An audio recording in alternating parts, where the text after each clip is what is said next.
당정 핵심 인사들이 가석방 필요성을 잇따라 제기하면서 기업인들의 가석방 문제가 연말 전국의 뜨거운 감자로 부상했습니다. 하지만 박근혜 대통령이 대선 당시 특별 사면권 제안을 공약으로 내세웠습니다. 그런 만큼 이 특별 사면과는 다르다고 합니다만 형을 사는 사람 입장에서는 크게 다를 바가 없는 가석방이 순조롭게 이루어질 수 있을지도 귀추가 주목되고 있습니다. 배병유 경제풍월 대표 그리고 고영신 전 경향신문 논설고문과 함께 이 문제 따져보도록 하겠습니다. 안녕하십니까? 네, 안녕하세요. 바로 질문 드리죠. 이제는 할 때가 됐다. 아직은 아니다. 어떻게 보십니까? 근데 대통령의 사명 복권과 가석방하고 다를 것이 없다고 말씀하시는데 다릅니다. 박근혜 대통령이 선거 공약한 사명 복권 남용을 제한하겠다는 것은 형을 면제시켜주는 것인데 지금 문제가 되고 있는 건 가석방입니다.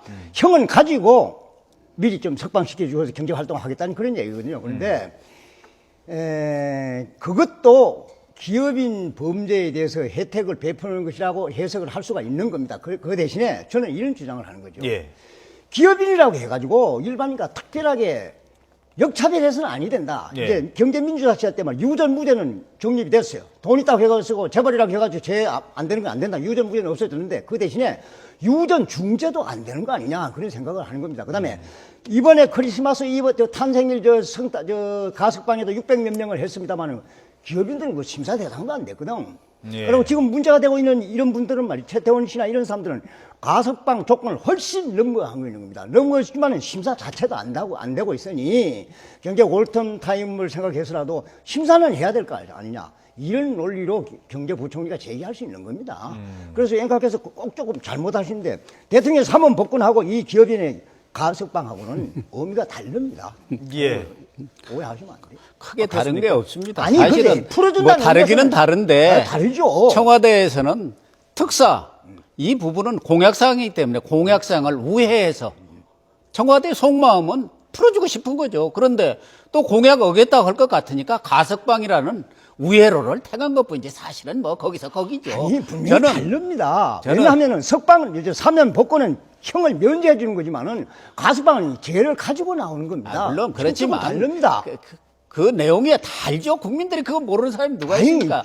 그러나 청와대의 속마음은 풀어주고 싶은 거죠. 그러니까 우회로를 택한 건데 어쨌든 저는 개인적으로는 원칙적으로 기업인이라고 해서 역차별 받을 필요는 없죠. 공정하게 같이 대우를 받으면 좋은데 박근혜 대통령이 비리 기업인에 대해서 엄중하게 묻겠다는 그런 원칙을 지금까지 지켜왔습니다. 그 원칙을 저는 지켜야 한다고 봅니다. 왜 그런 얘기가 나왔냐 하면은 지난 대선 때 박근혜 대통령뿐만 아니라 다른 후보들도 특사 절대 안 낸다. 그동안 이 기업인들에 대해서는 특혜를 베풀었어요. 특별 사면이라는 것을 통해서 사실상 휠체어 집행유예도 있었고 침대 가석방도 있었고 여러 형태의 유형의 그런 특혜들이 있었고 그러한 특혜가 유전무죄 아니냐는 그 국민적인 불만이 어느 정도 임계점에 도달해 갖고 그대로 놔뒀다고는 이건 폭발할 상황이 되니까 할 수 없이 후보들도 국민의 뜻을 받들어서 기업인이라고 해서 특혜를 베풀고 특수한 그런 그 혜택을 줘서는 안 된다. 그런 차원에서 그렇게 만들었기 때문에 또 지금 거론되는 기업인들 대다수가 한두 사람을 제외하고는 어떻게 보면 파렴치범들입니다. 파렴치범들이에요. 뻔히 사기성 기업범을 발행을 했고 정말 수많은 개미 투자자들 푼돈 모은 조금 이자 더 받겠다는 그런 돈들을 전부 다 곧 기업 부도 날지 알면서 그 돈을 가져다가 다 날려버리고 그래가지고 얼마나 알겠습니다. 많은 사람들이 피눈물을 흘렸습니까? 반론 뒤에 드리겠습니다. 배 대표님 말씀하십시오.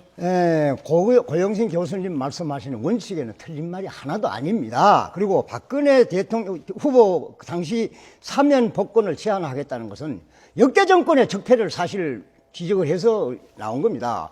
누가 이게 특별 사면 복권을 많이 해왔냐? DJ, 노무현, YS, MB 정권에서 무더기를 해온 겁니다.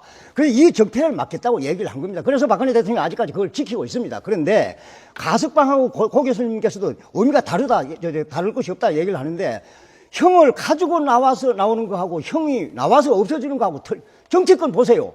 지금 막 목소리 높인 사람들 뭡니까? 중재 받아가 특별 사면 복권해가 제도 없이 해가 다시 국회의원 됐지 않습니까? 기업인들 그런 경우 어디 있어요? 그래서 너무 역차별이다 이런 얘기입니다. 그래서 가석방도 경제부총리가 다 풀어주라는 얘기가 아니고 이 법무부에 가석방 심사위원회가 있는 겁니다. 각정에서 심사를 얘기하는 겁니다. 그래서 청와대가 법무부 장관이 고유 권한이다. 법상으로 그렇게 되어 있어요. 그래서 그 각계청을 위원한 심사위원회에서 해가지고 가석방을 결정하는데 기업인은 왜 대상에도 올리지 않느냐. 이런 원망을 할 수 있는 겁니다. 실형 형기의 3분의 1만 맞추면은 심사 대상이 되는데 특정 기업인 같은 경우는 절반이 다 돼도 심사 대상이 안 돼요. 그래서 이건 역차별인 겁니다. 그래서 기업인들은 말은 못하지만은 경제 활성화 정책을 끌리는 경제 광료 입장에서는 이건 너무하다라고 지적을 할 수 있는 겁니다. 어쨌든 땅콩 해양 사건이 난 이후로 최대 피해자는 구속 중인, 수감 중이죠. 예. 수감 중인 최태원 SK그룹 회장이다 이런 얘기가 나왔거든요. 지금 기업인들을 가석방을 하든 뭘 하든 내주겠다 그 이유는 경제를 활성화해 보자는 것이고 기업 투자를 늘려 보자는 것 아니겠습니까? 예. 그러면 과거에 기업 비리로 인해서 수감됐던 사람들이 뭐 특사든 가석방 혜택을 받아가지고 나와서 그러한 기여를 했느냐? 거의 기억이 없습니다. 특히 이 대다수 사람들은 오히려 기업 비리를 저짐으로 인해서 우리 경제를 망친 사람들이에요. 그래서 저는 하지 말라는 게 아니고 가석방과 관련된 그 몇 가지 질문을 또 추가로 드리겠습니다. 예. 일단 가석방이 되면 우리 경제가 살아납니까? 아니 야당에서 비판하지만은 경제인 가석방하고 경제 활성하고 직접 관련된다고 해석할 수는 없어요. 야당에도 그렇게 비판하대. 저도 그렇게 동의하지 않는데 상당한 영향을 미치는 겁니다. 가령 하나그룹의 김성년 회장 같은 경우는 집행유예 돼가지고 하고 나서 하나그룹이 지금 막판 직원이 움직이고 있어요. 금방 이라크에 전용기 타고 가가지고만 있으면요. 추가 수주가 거의 가능성이 있는 겁니다. 그 다음에 지금 가장 태하격을 받는 데가 CJ하고 SK인데 그러면 오나가 있는 거하고 없는 거하고 무슨 사이가 있느냐. 그 안에 다 있어도 의사소통이 되는데 천만의 말씀입니다. 전문 CEO가 수천억 수조짜리 투자 결정을 할 수가 없어요. 우리 같은 사람 가 있어도 무슨 보장을 합니까? 그래서 예. 있는 거하고 없는 거하고 굉장히 차이가 나기 때문에 경제 활성화에 중요한 계기가 될 수 있다. 전적으로 그걸로 해서 풀어줘야만 경제 활성화된다. 이렇게 동의할 수는 없습니다만 상당히 도움이 된다. 이렇게 저는 평가하고 있어요. 예.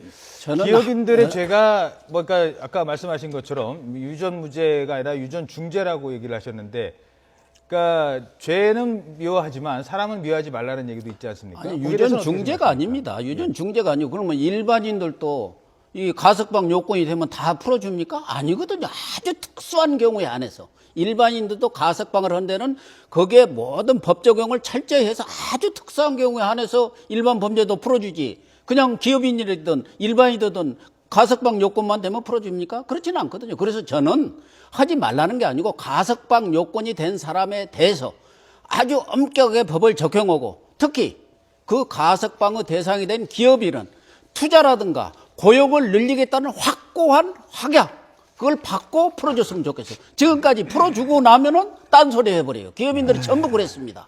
그렇기 때문에 지금 대상이라는 게 한두 명일 겁니다. 아마 최태원 SK그룹 회장하고 또 이재현 CJ그룹 회장인데 이분은 뭐 아파서도 사실상 나온다 한들 네. 어떤 대법원 판결도 아직 의사 안 났어요. 결정에 네. 뭐 CJ 는 어려운 아직도 일인데 저 형이 지금 확정이 뭐 안 됐어요. 그 대상은 아닙니다. 대상은 최태원 SK그룹 회장인데. 최재원. 예. 뭐 최재원 씨는 또 좀 다른 얘기고. 예. 그 몇 사람이 돼요. 몇 사람이 있었는데. 나머지 무슨 STX다 뭐 이런 분들은 다 우리 경제를 망친 사람들입니다. 또 가만있어 봐. 동양그룹 어떻습니까? 그 수많은 사람들이 얼마나 피눈물을 흘렸습니까? 그런 사람들이 무슨 대상이 됩니까? 다만 고 교수님 참 SK그룹 이상하시네. 현재는 해당 같은 사람은 재판 중이기 때문에 대상도 아닙니다. 그러니까 지금 근데 거기는 언론에 아니고 거론되는 사람 지금 중에 있는데. 거론된 사람이 자격 요건을 갖춘 사람과 얘기하는 것이 지금 재판 중에 있는 사람은 대상도 아닙니다. 고 교수께서 물론이죠. 오해를 그건 하시는데. 아는데. 그리고 이재현 회장도 대상이 아닙니다. 아직도 그거는 대법원의 상고 중이기 때문에 형이 확정이 안 됐기 때문에 그건 대상도 아닌 겁니다.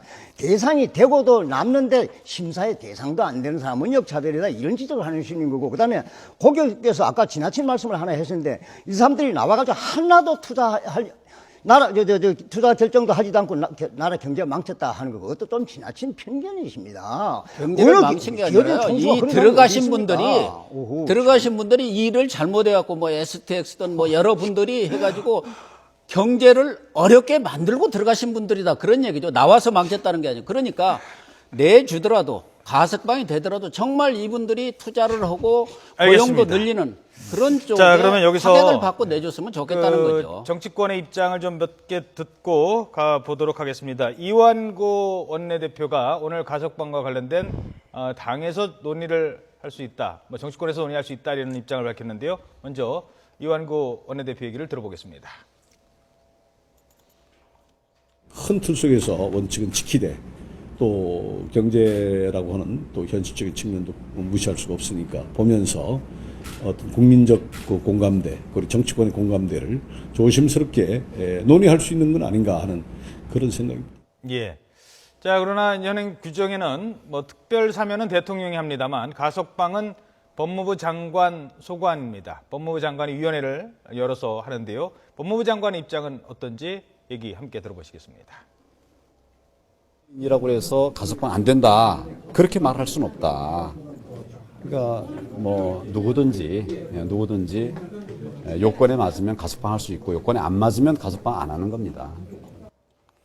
자, 일단 법무부 장관은 요건에 맞으면은 뭐 그거를 차별할 수는 없다라는 입장이거든요. 그렇지만 이 얘기가 뭐 고수시니까 이 얘기가 예. 청와대와의 교감 없이 이루어질 수 있겠느냐? 이건 좀 다른 얘기 아니겠습니까? 그러니 청와대와 교감이 있을 수밖에 없는 겁니다. 예. 그 법무부 장관이 어떻게 가석방을 할 때 자기가 결정하겠어요? 청와대 눈치도 봐야 되고 그거는 당연한 겁니다. 법무부 장관은 대통령의 지시를 받게 되니까. 근데 아까 고 교수도 말씀했지만 이 시점이 대한항공의 땅콩 해양 그 사건이 와중에서 문제가 제기되니까 네. 재벌 총수의 범죄 행위에 대해서 국민적인 지탄이 배가가 되고 있으니까 이 논쟁이 더 가열되는 겁니다. 아하. 사실은 이런 문제를 제어놓고 보면은 기본적으로는 틀린 말이 아니에요. 가석방 얘기하는 게 왜? 기업인이라고 해가지고 왜 중재가 아닙니까? 다른 사람들은 형기의 3분의 1만 되면은 하면은 가석방 대상이 되는데 기업인은 50% 절반은 다 채워되고 심사 대상이 안 될 수 있다. 이건 있을 수 없는 것이지. 그래서 잠깐만요. 그러면은 배 대표님은 가석방을 해야 된다, 하지 말아야 된다는 그 다음 문제고 예. 일단 심사 대상에 놓고 얘기를 해보자는 거에 대해서 그렇죠. 계속 주장을 심사를 하시는 하되 그다고 또 난 이런 사람은 가석방이 시행이 돼야 돼요. SK와 같은 경우에는 예. 분명히 이건 대상이 되고도 남는 겁니다. 그래서 그러니까 해야 최태원 된다고 회장을 생각합니다. 가석방 해줘야 된다. 예, 그렇게 난 봐요. 심사위원회에서 심사를 해야 되겠습니다만은 예. 가석방 대상이다 이렇게 보는 거고 나머지 여러 명 재벌 총수도 거명이 되고 있습니다만은 아직도 법적 요건을 갖추지 않은 사람들이 많고 나머지 대부분은 아직도 재판 진행 중인 겁니다. 그거는 진행을 끝내고 형기를 3분의 1을 채우고 난 이후에 대상이냐 아니냐 이렇게 논의해야죠. 자, 하지만 그 어차피 심사를 하면 뭐 대립 뻔한 것 아니냐, 청와대가 못하는 거 법무부 장관 대신하는 것 아니냐 그런 그러면서. 입장이신 것 같고요. 말씀해 그러면서. 주시죠. 뭐 청와대에서는 가석방은 법무부 장관 고유 권한이라고 하는데 물론 고유 권한이죠. 법무부 장관이 할 수 있는 권한이지만 이 가석방 같은 거 특히 중요한 기업인에 대한 가석방을 법무부 장관은 고유 권한이라고 해서 법무부 장관이 단독적으로 독단적으로 결정을 내릴 사안은 아니죠. 청와대가 나서는 것은 공약을 파기했다는 또 비리 기업인 불가증 원칙 이 박근혜 대통령 하면 원칙을 철저히 지키는 분이다. 이런데 그 원칙을 파괴하는 데 대한 거기에 대한 부담감을 덜기 위해서 이제 장관한테 하는 것이고 저도 일단 이 원칙은 지키되 이 아주 엄격한 범위 내에서 가석방이 이루어져야 한다. 그 얘기죠. 알겠습니다. 엄격한 범위 내에서 국민들도 설득이 되고 그 정도면 가능하지. 이런 엄격한 범위를 지켜야지. 그러니까 이렇게 늘 자주 내줘 버리니까 기업인들이 그냥 뭐 또 이따가 잠깐 있으면 또 기업인 뭐 경제 살리자 해갖고 늘 내줬거든요. 그러다 예. 보니까 이런 범죄 행위가 비리 행위가 계속되고 있고 반복되기 때문에 알겠습니다. 이런 자, 것은 꺼내야 한다 그런 가석방 얘기죠. 얘기는 여기까지 하고요. 제가 한 가지만 더 짧게 좀 예. 짚고 넘어가겠습니다. 지금 시간이 한 얼마나 남았죠? 1분 정도 남았답니다. 한 30초 드리겠는데 오늘 김무성 대표가 화가 났습니다. 왜 사무총장 청와대 그 신년회 초청 명단에서 빠져서 뭐 친이계로 분류되는 그 이근현 사무총장은 빠지고 친박계인 김재원 원내수석 부대표는 초청이 되고 어떻게 생각하십니까? 김무성 대표가 짜증스럽게 한 말은 하지요. 청와대가 조심스럽게 그렇게 하는 법이 어디 있어요. 집권당이 사무총장을 뺐다 그러면 그건 잘못한 거지. 그 순위로 보시라도. 그리고 청와대가 너무 긴장을 해서 그런지 긴장이 완화돼서 그런지 지금 보도나도 빠진 거 아닙니까? 그거 잘못한 겁니다. 그건 오히려 사과해야지. 사과하고 바로 잡아야 된다고 봐요. 예. 김무성 대표가 화낼만 하죠. 어쨌든 청와대가 최근에 뭐 정부에 대해서 무능한 정부라고 이렇게 뭐 얘기까지 했습니다만 청와대 최근에 이러는 것을 보면은 과연 청와대 그 최고 엘리트란 분들이 모여 있는 집단 맞나? 정말 우리 국정을 이끌어가는 컨트롤 타워가 맞나? 하는 생각을 하게 돼요. 이번 경우도 그런 경우가 아닌가 하는 생각이 들 정도로 상당히 잘못된 조치다, 처사다 이런 생각이 들어요. 그거 배경을 좀 알고 싶은데요. 왜 김무성 대표는 그러면 청와대에다 직접 전화를 하거나 다른 방법으로 얘기를 하거나 야, 너 아니, 잘못한 거 아니야라고 안 하고 기자들 앞에서 다 이렇게 얘기를. 어쨌든 10년 인사회에 저 사무총장 명단이 빠진 걸 확인을 했는데 기자들한테도 해명할 필요가 있는 거 아닙니까? 자기가 당대표지만 내가 조정한 것이 아니고 청와대에서 잘못했다는 걸 객관화시킬 필요가 있었겠죠. 정치적인 배경 깊이는 모르겠습니다만은. 예. 그거 시비 걸면 안 돼요. 어쨌든 뭐 알려져 있으면 알려지는 것이지 뭐. 알겠습니다. 시비 걸지 않겠습니다. 여기까지 듣도록 하겠습니다. 두 분 오늘 말씀 고맙습니다. 네,